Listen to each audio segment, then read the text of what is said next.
enterarse con quién vamos a tratar el día de hoy, es la doctora Diana Gabriela Núñez Miranda. Ella es médico por la Universidad Técnica de Ambato, especialista en ginecología y obstetricia por la Universidad Central del Ecuador, máster universitario en competencias médicas avanzadas y la especialidad en ginecología oncológica y patología mamaria, multidisciplinar por la Universidad de Barcelona. Damas y caballeros, hoy compartiendo el tema politraumatismo en la paciente gestante, la doctora Diana Gabriela Núñez. Doctora Diana, bienvenida, muy buenas tardes, qué gusto poder compartir con usted. Estamos listos para compartir en esta jornada, especialmente durante los próximos minutos con usted, doctora Diana. Le hemos nombrado como coanfitrión ya a usted para que pueda estar en esta plataforma y pues de tal manera llevar a cabo esta capacitación de alto nivel. Bienvenida, doctora, no sé si nos logra escuchar. En este momento le damos las facilidades para que pueda compartir pantalla, de igual manera aperturar su micrófono y también su cámara, doctora. Le escuchamos, por favor, bienvenida.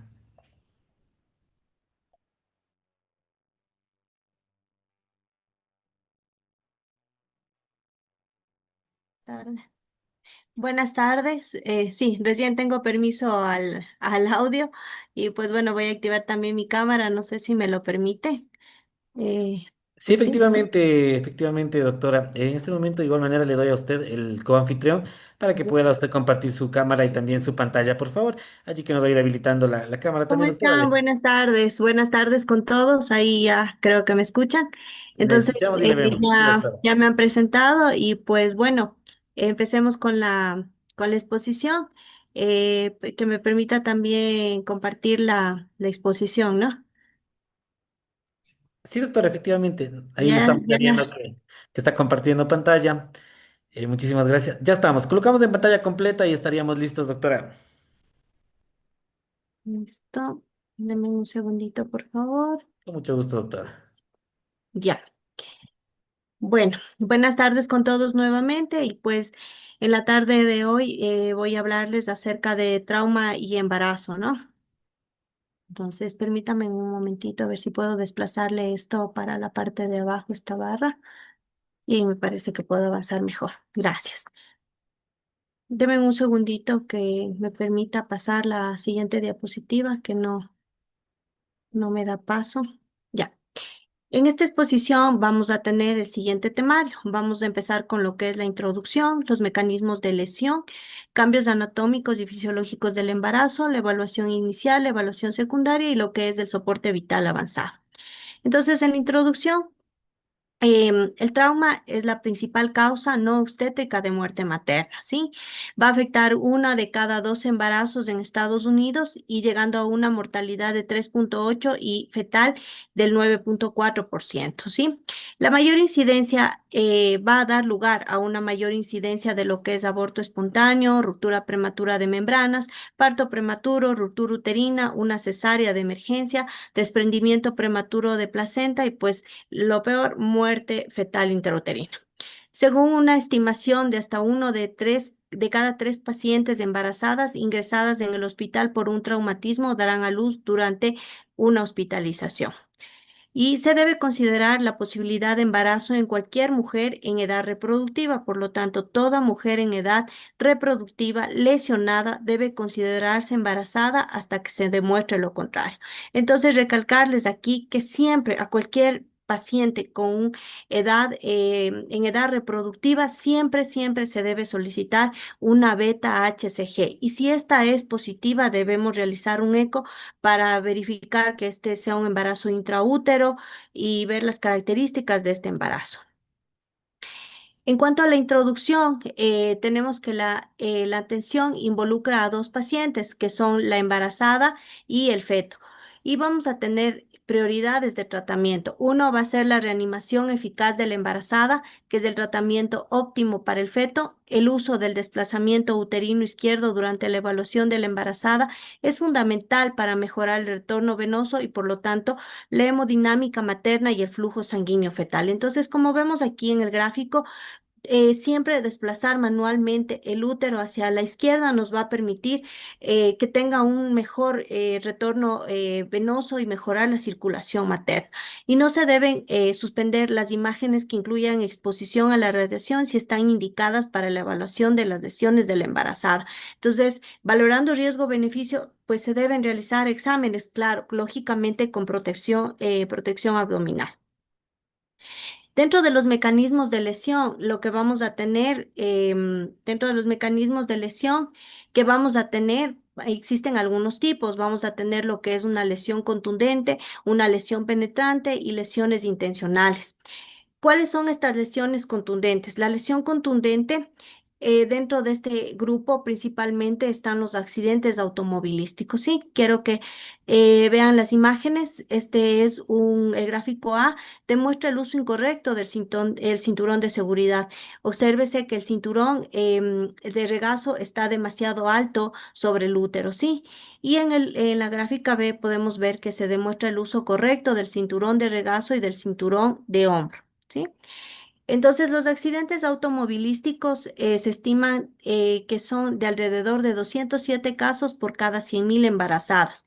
Luego están dentro de este grupo los resbalones y caídas con un estimado de 48,9 casos por cada 100.000 embarazos. Y los accidentes automovilísticos son una de las principales causas de mortalidad materna y fetal, con una incidencia de 1,4 muertes maternas y 3,7 muertes fetales por cada 100.000 embarazos. El traumatismo abdominal cerrado en la embarazada aumenta el riesgo de ruptura de membranas, parto prematuro y nacimiento pretérmino. Y entonces, usar solo el cinturón de regazo o llevarlo demasiado alto sobre el útero puede aumentar la flexión hacia adelante o ejercer una fuerza directa sobre el útero, lo que aumenta el riesgo de ruptura uterina o desprendimiento de placenta. Dentro de los otros tipos de lesión vamos a tener lo que es una lesión penetrante. Y vemos en el gráfico, no es de una gestante, es un gráfico referencial, pero tenemos aquí este tipo de lesiones. Y pues a medida que el útero grávido crece, va a desplazar lógicamente las vísceras, se van a quedar relativamente protegidas de lesiones penetrantes. Sin embargo, la incidencia de las lesiones uterinas aumenta al convertirse en un órgano abdominal. Y la densa musculatura uterina al comienzo del embarazo puede absorber una cantidad significativa de energía de los objetos penetrantes, disminuyendo su velocidad y disminuyendo el riesgo de lesiones de otras vísceras.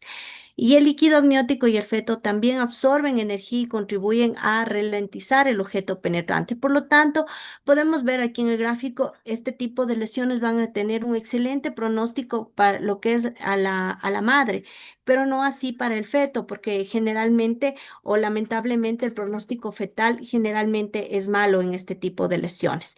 Y tenemos las lesiones intencionales. Dentro de este tipo de lesiones intencionales está la violencia. Es la causa más común de trauma intencional. La violencia de pareja, sobre todo, que se ha reportado en el 4% hasta el 8% de todos los embarazos, y sin embargo, con frecuencia no se reporta, pero es muy frecuente la violencia. Y recordar que las secuelas de violencia de pareja durante el embarazo son extensas y van a tener o incluir un bajo aumento de peso durante el embarazo, infecciones, anemia, muerte fetal intrauterina, fractura pélvica, desprendimiento de placenta, lesión fetal, parto prematuro y lógicamente bajo peso al nacer. Aquí está un gráfico donde están la incidencia estimada de predominio en el embarazo de los mecanismos de lesión. Y si observamos los con más alto porcentaje o mayor número de casos, tenemos los accidentes automovilísticos en 207 por cada 100.000 nacidos vivos. Y la violencia doméstica no se reporta, pero es incluso más alto que los accidentes automovilísticos y tenemos una incidencia de 8.307 casos por cada 100.000 nacidos vivos. Vamos a recordar, también es importante para este tema, los cambios anatómicos y fisiológicos que presenta la embarazada. Es un tema bastante extenso, pero he tratado de resumir lo más entendible posible para que se pueda comprender este tema. En el embarazo, comprender las alteraciones anatómicas y fisiológicas maternas debidas al embarazo, incluyendo la relación fisiológica entre la paciente embarazada y el feto, es fundamental para brindar una atención adecuada y eficaz en ambos pacientes, ¿sí? Tanto para el feto como para la madre. Entonces, vamos a recordar los cambios uterinos, recordando aquí la altura de fondo uterino, que 12 básicamente va a estar intrapélvico el embarazo ya a las 20 semanas alrededor de el ombligo y a las 36, 30, a término básicamente se ubica bajo el reborde costal. Dentro de estos cambios uterinos, a medida que el útero se agranda, los intestinos se desplazan cefálicamente, de modo que se ubican principalmente en la parte superior del abdomen, como vemos en el gráfico acá se desplazan. El intestino queda relativamente protegido de traumatismos abdominales cerrados o penetrantes, mientras que el útero y su contenido, que sería el feto y la placenta, se vuelven más vulnerables para este tipo de lesiones. Un traumatismo penetrante por encima del fondo uterino puede provocar una lesión intestinal compleja en la madre gestante y pues el flujo sanguíneo al útero gestante es de aproximadamente 500 mililitros minuto.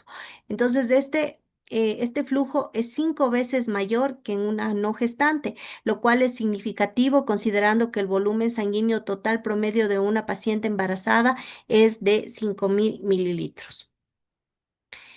Y en el tercer trimestre, en un embarazo, la mayoría de los embarazos, el feto pues ya suele estar en situación o en presentación de vértice con la cabeza hacia abajo.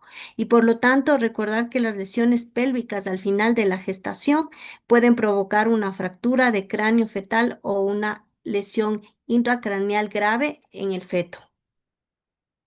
En cuanto a las vías aéreas y el sistema respiratorio, recordar que la embarazada tiene hiperemia. El embarazo favorece a una hiperemia y edema, lo que puede dificultar considerablemente la intubación. Entonces, una gestante tiene la vía aérea de difícil manejo, ¿sí? Y aumentan las necesidades de oxígeno y hay una disminución de la reserva pulmonar con un aumento de la ventilación minuto, lo que va a llevar a una alcalosis respiratoria. La embarazada tiene alcalosis respiratoria.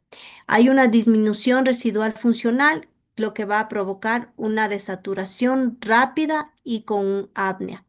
Y pues la intubación, lógicamente, tiene un mayor riesgo por edema y friabilidad, y por lo que se recomienda usar tubos más pequeños para la intubación, que deberían ser un número 6 o un 6,5 milímetros. Acá tenemos lo que es la circulación, recordar que el volumen y la composición sanguínea. Entonces, en este sistema va a haber un aumento de volumen plasmático constante que se estabiliza alrededor de las 34 semanas. También un aumento menor del volumen de glóbulos rojos, lo que resulta en una disminución del hematocrito. Recordar que la embarazada tiene una anemia fisiológica, ¿no? Una edad relativamente joven y un volumen plasmático mayor permite que una paciente embarazada sana pierda entre 1.200 a 1.500 ml de sangre antes de presentar signos y síntomas de hipovolemia. El recuento de glóbulos blancos puede estar elevado de 12.000 a 18.000, sobre todo este valor referencial de 12.000 a 18.000 luego del parto o luego de la cesárea sobre todo. Niveles de fibrinógeno y otros factores de coagulación que van a estar aumentados y el fibrinógeno inferior a 200 puede indicarnos ya una coagulación intravascular diseminada inminente o una comorbilidad frecuente del desprendimiento de placenta. Y los tiempos de PTTP pueden acortarse, pero los tiempos de sangrado y de coagulación no varían. Aquí les he colocado los valores normales de laboratorio en las pacientes embarazadas versus las no embarazadas, que con gusto les compartiré la TLS de donde he sacado la información para que puedan revisarlo más a profundidad. Y recordarles lo que les había mencionado, en la embarazada hay una alcalosis respiratoria compensada y la reserva pulmonar está disminuida. También existen cambios cardiovasculares durante el embarazo. La frecuencia cardíaca va a estar aumentada gradualmente hasta un 20% con respecto a la basal para el tercer trimestre. El volumen sistólico va a estar aumentado, el gasto cardíaco se calcula con la frecuencia cardíaca por el volumen sistólico y este gasto cardíaco va a aumentar en un 40% y un 50% debido al aumento tanto de la frecuencia cardíaca como del volumen sistólico. Y pues aquí tenemos también los valores referenciales de la gasometría en las pacientes no embarazadas y pues en la embarazada vemos igual los valores de referencia. En cuanto a la presión arterial, tenemos una disminución de la resistencia vascular debido a los cambios vasculares mediados por la progesterona. La presión arterial sistólica y diastólica disminuyen entre 5 y 15 milímetros de mercurio en el segundo trimestre y la combinación de un mayor gasto cardíaco y una disminución de la presión arterial resulta en una menor resistencia vascular sistémica. Existen cambios electrocardiográficos, también es importante recordarlos. En la segunda mitad del embarazo, el corazón se desplaza cefálicamente y hacia la izquierda debido al útero grávido. Hay cambios cardíacos debidos a las alteraciones hemodinámicas del embarazo que afectan al patrón electrocardiográfico. Hay una desviación del eje a la izquierda, las ondas T aplanadas o invertidas en las derivaciones 3 y AFB y las derivaciones precordiales pueden ser normales. Por lo tanto, los cambios en el electrocardiograma deben evaluarse con precaución debido a las variaciones que se presentan durante el embarazo. En el sistema neurológico, principalmente, recordar que la aparición de convulsiones tónico-clónicas focales o multifocales en ausencia de otras afecciones causales puede ser eclampsia que es debido a, entonces recordar la sintomatología también va a acompañarse de hipertensión, de hiperreflexia, proteinuria, trombocitopenia, anomalías de la función hepática, coagulopatía o edema pulmonar. Entonces, aunque no se producen cambios anatómicos en el sistema neurológico durante el embarazo, las pacientes corren también el riesgo de presentar preeclampsia y eclampsia. Dentro del sistema gastrointestinal hay cambios hormonales del embarazo que provocan una disminución de la competencia del esfínter esofágico inferior, lo que aumenta el riesgo de aspiración y el vaciamiento gástrico se retrasa, por lo que se debe considerar la descompresión gástrica temprana para prevenir la aspiración del contenido gástrico. En el sistema urinario, la tasa de filtración glomerular y el flujo sanguíneo renal aumentan, lo que hace que los niveles séricos de creatinina y nitrógeno ureico disminuyan. En el sistema musculoesquelético, los vasos pélvicos grandes y congestionados que rodean el útero grávido pueden contribuir a un sangrado retroperitoneal masivo después de un traumatismo cerrado asociado con fracturas pélvicas, ¿sí? Y pues bueno, eso ha sido el breve recuerdo de lo que es de lo fisiológico en la embarazada. Y vamos a tener la evaluación inicial primaria.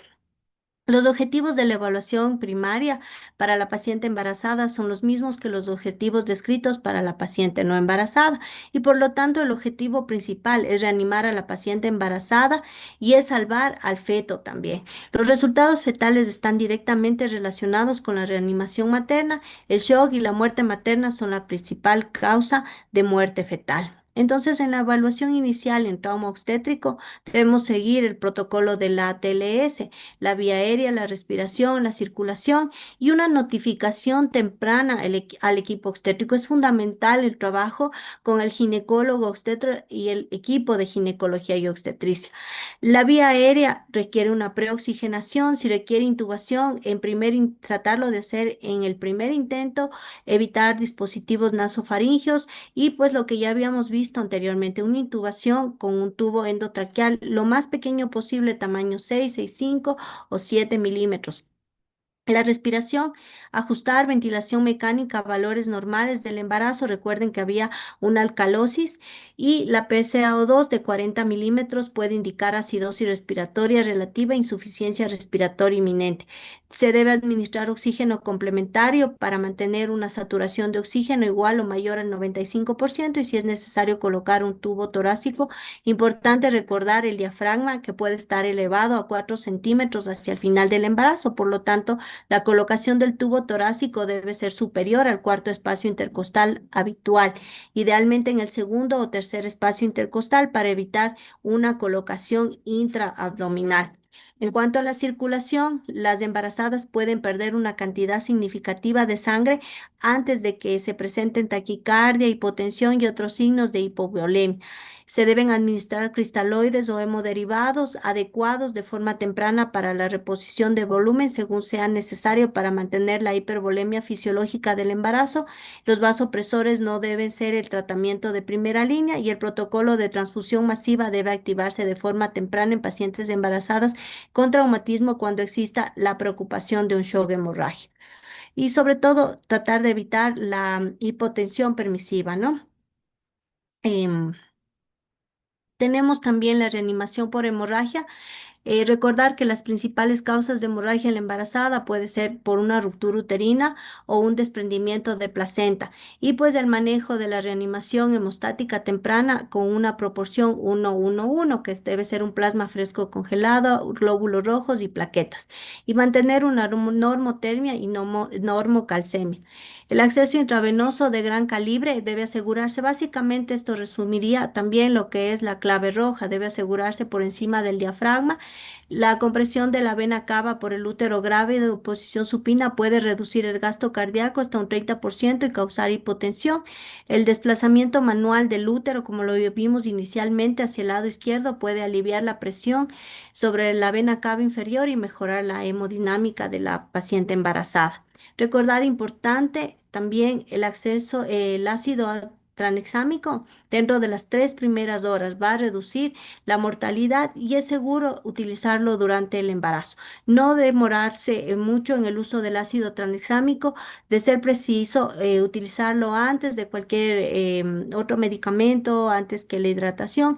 Enviar el ácido tranexámico porque hace efecto durante las 3 primeras horas en la paciente embarazada, ¿no? El embarazo modifica profundamente la fisiología materna, lo que complica el diagnóstico y el manejo del trauma.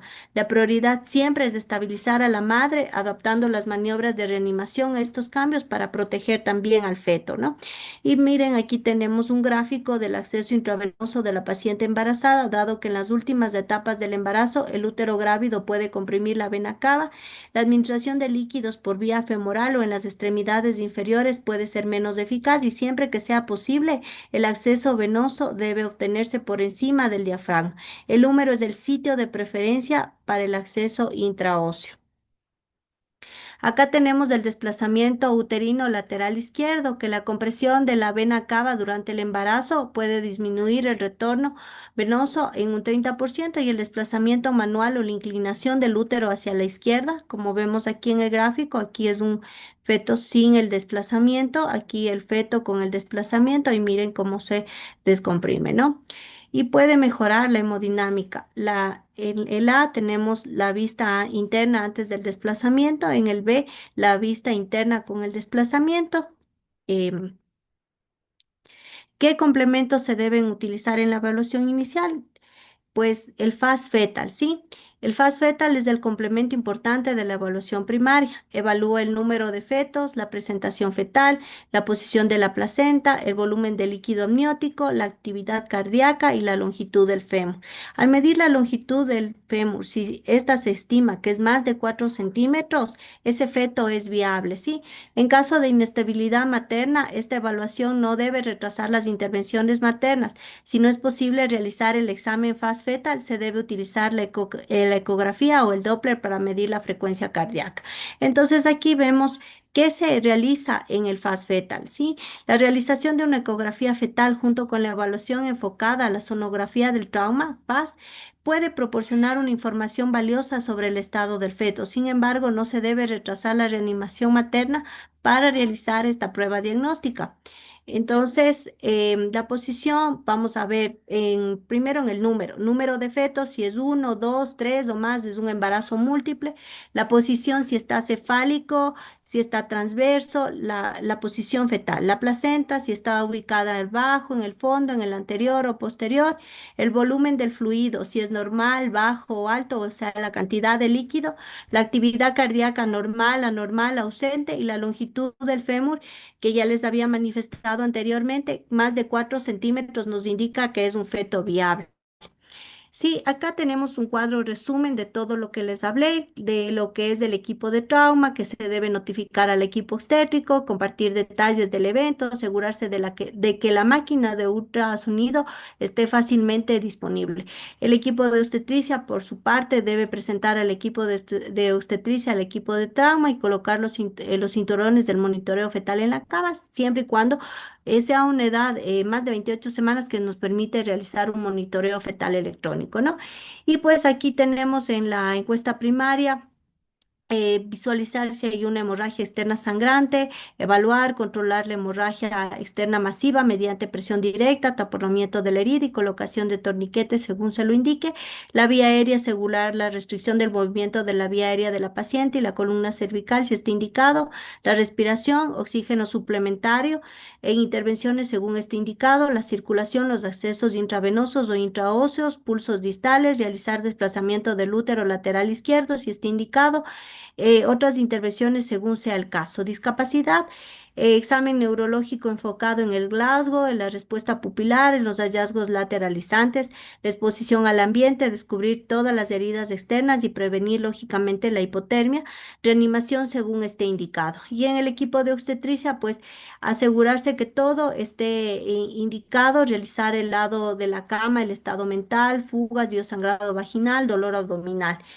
También en la encuesta primaria nos adjuntos y hablamos de la ecografía FAS, considerar pruebas de laboratorio, electrolitos, lactato, considerar imágenes portátiles de tórax, pelvis, el tipo de compatibilidad cruzada y el examen físico seriado. Y para ginecología y obstetricia, considerar el fetal FAS correspondiente, que ya vimos anteriormente lo que incluía el fetal FAS.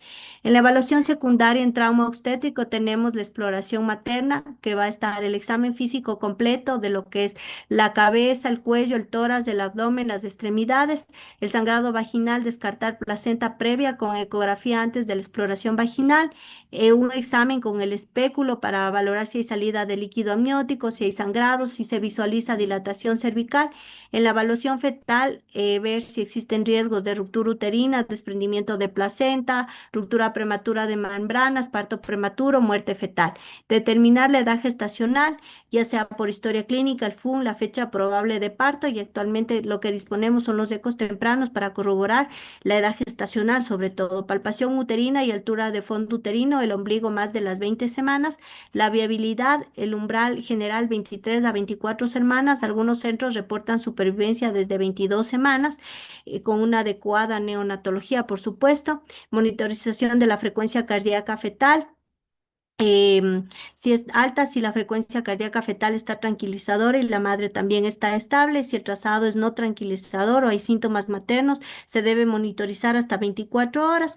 Una cesárea urgente en caso de desprendimiento placentario o ruptura uterina. Una cesárea por indicación fetal depende también de la viabilidad y la reanimación materna y el traslado a un centro o una unidad obstetricia si el hospital no cuenta con ella, ¿sí? Las imágenes, como les había indicado, no suspender estudios indicados por miedo a la radiación y pues tenemos el riesgo con la radiación según la edad gestacional. De 0 a 2 semanas puede provocar muerte embrionaria, de 2 a 8 semanas alteración de la organogénesis y de 8 a 25 semanas discapacidad intelectual. Hay un riesgo bajo porque tiene entre menos de 5 a 10 RADS en la radiografía y la TAC que suelen estar por debajo de su umbral. Y la hemorragia materno-fetal, pues se presenta hasta en un 30% de los casos. Siempre existe el riesgo de aloinmunización, sobre todo en madres de RH negativas. Y la prueba de Kleihauer-Betke, que cuantifica la hemorragia transplacentaria. Administrar inmunoglobulina G anti-D dentro de las 72 horas a todas las madres RH negativas. Y aquí tenemos que es la prueba de Kleihauer-Betke. Se usa para cuantificar la sangre fetal en la madre, a menudo tras un evento como un traumatismo o una hemorragia para determinar la dosis de inmunoglobulina a utilizarse. Esta prueba se distingue, como vemos en el gráfico, va a distinguir células fetales y células maternas según el tipo de hemoglobina presente. Recordar que los glóbulos rojos que contienen hemoglobina fetal son más resistentes al ácido que los contiene la hemoglobina adulta y cuando una muestra de sangre materna se expone a un ácido, la hemoglobina materna se elimina, mientras que la hemoglobina fetal permanece intacta. Después de esta elusión ácida, flácida, el portaobjeto se lava, se tiñe y se examina al microscopio y las células fetales serán rojas y fáciles de ver, mientras que las células maternas se verán pálidas porque han perdido de mayor parte su hemoglobina, ¿sí? Entonces, como vemos del gráfico, las células maternas y las células fetales, y luego se cuenta el número de células fetales para estimar el volumen total de sangre fetal, ¿sí? Y en la evaluación secundaria, el equipo de trauma debe realizar el examen de la cabeza a los pies de la gestante, la cabeza, valorar la cabeza, cara, ojos, orejas, cuello, pecho, abdomen, pelvis, genitales, extremidades y un historial amplio, buscar si es que tiene alergias, alergias a medicamentos, enfermedades previas, cirugías pasadas, la última ingesta oral, los eventos que llevaron a la lesión. Y para el equipo de ginecología obstétrica, la historia obstétrica enfocado a complicaciones del embarazo, el historial obstétrico, el método de datación, la fecha estimada del parto, los detalles del evento, incluido la salida de líquido, sangrado o contracciones, los movimientos fetales. Y en la encuesta secundaria o los adjuntos, considerar una tomografía computarizada o radiografías y continuar la monitorización fetal cuando sea apropiado. Y el equipo de ginecología y obstetricia, el monitoreo fetal electrónico durante 6 horas y extender el monitoreo si ya vimos que estaba inestable la madre o existía un monitoreo fetal no tranquilizador, extenderlo hasta 24 horas, ¿no? Las pruebas de laboratorio de desprendimiento, un hemograma completo, fibrinógeno, prueba de hemorragia materno-fetal, administrar la inmunoglobulina anti-D si es necesario en el caso de RH negativas, la ecografía obstétrica que es importante para valorar la placenta, el peso fetal estimado, el nivel de líquido amniótico y pues obtener registros prenatales de la paciente. Y llegamos finalmente a lo que es soporte vital cardíaco avanzado en las embarazadas. Son básicamente los principios básicos iguales con adaptaciones, nada más. El desplazamiento uterino manual a la izquierda, si es mayor de 20 semanas, el acceso vascular por encima del diafragma o intraóseo en el húmero, asegurar la vía aérea avanzada, oxígeno al 100%, compresiones torácicas de alta calidad, igual que en las no embarazadas, y no retrasar la desfibrilación si está indicada. Preparar una histerotomía de reanimación. La evacuación uterina va a mejorar la calidad del RCP. Entonces está indicado, si está muy inestable esa madre, habrá que valorar la finalización del embarazo porque va a mejorar lógicamente la calidad del RCP y la mejor supervivencia de esa madre. Debe realizarse dentro de los 5 minutos si la edad gestacional es mayor de 20 semanas y considerar antes en paro traumático con hipovolemia. Y debe ser una coordinación rápida del equipo de obstetricia, neonatología, anestesia, banco de sangre, es decir, un equipo multidisciplinario. Y la evaluación secundaria integra la exploración materna y fetal, estudios de imagen y prevención de hemorragia materno-fetal en paro cardíaco, el ACLS adaptado al embarazo y la posibilidad de histerotomía de reanimación son esenciales para optimizar la supervivencia materna y fetal. Y recordarles lo que siempre nos indica. Que el desplazamiento uterino manual a la izquierda durante el soporte vital cardíaco avanzado se realiza de forma rutinaria para todas las embarazadas después de las 20 semanas de edad gestacional.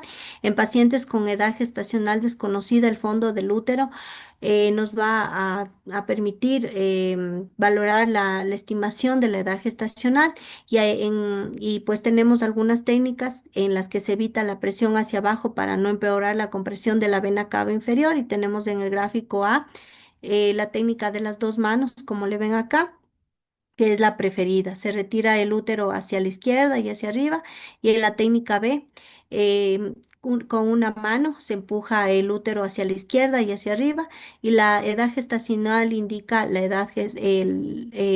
la edad gestacional y pues estas dos técnicas son la preferencia la A para desplazar el útero hacia la izquierda. Sí, y esta sería la bibliografía y pues puedo facilitarles el libro de la TLS para que puedan tener un poquito más de lectura de este tema y ampliar más sus conocimientos en cuanto a este tema de trauma y embarazo. Gracias.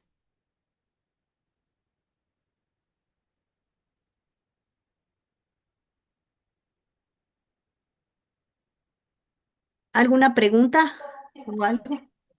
Querida doctora, más bien muchas gracias por la intervención. Justamente estamos leyendo en nuestra plataforma de chats, justamente las debidas inquietudes. Si tenemos alguna duda, mis queridos amigos, podemos hacerlo tranquilamente mediante el chat. Mientras tanto, doctora Diana, pues, pregúntale a usted, le cuento que están algunos estudiantes de diferentes universidades, tanto de la Escuela Superior Politécnica Chimborazo, la Universidad Técnica de Ambato, entre otras universidades. Y pues bueno, queremos ese mensaje que nos aporte, pues justamente de parte de usted como especialista, ¿no? Le cuento que COEX viene de dos palabras, del conocimiento y experiencia. Lo que buscamos es justamente el conocimiento junto a la experiencia, pues transmitir a a los que estamos en estas plataformas de capacitación. Si nos puede dejar un mensaje, por favor, mientras si es que hay una duda, pues ya la puedan formular en el chat las personas que tengan esa cierta inquietud. Le escuchamos, doctora.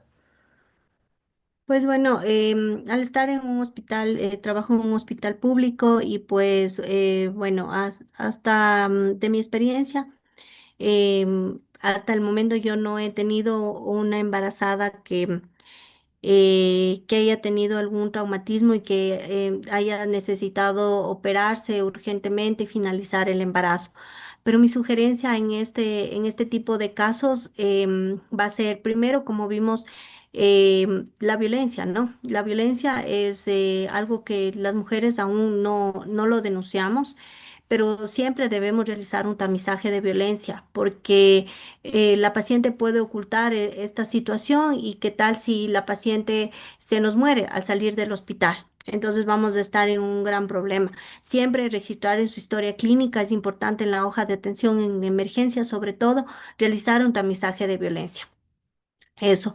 Segundo, en cuanto haya un trauma y embarazo que comprometa sobre todo o esté en riesgo la vida de la materna, siempre, a mi parecer, es vital elegir la vida de la embarazada, ¿no? Entonces, ver si es viable ese feto para tratar de salvaguardar la vida de los dos, pero si no es un feto viable y si la madre está en condiciones que se puede llegar a morir, pues valorar el finalizar el embarazo que le va a permitir tener una supervivencia, pero esto debe ser explicado ampliamente a los familiares, si la paciente está consciente, explicarle a la paciente porque es un tema que difícil, ¿no? Y tener el consentimiento del familiar o del esposo, alguien responsable de esa embarazada, para no llegar a problemas legales, sobre todo. Ese sería mi mensaje.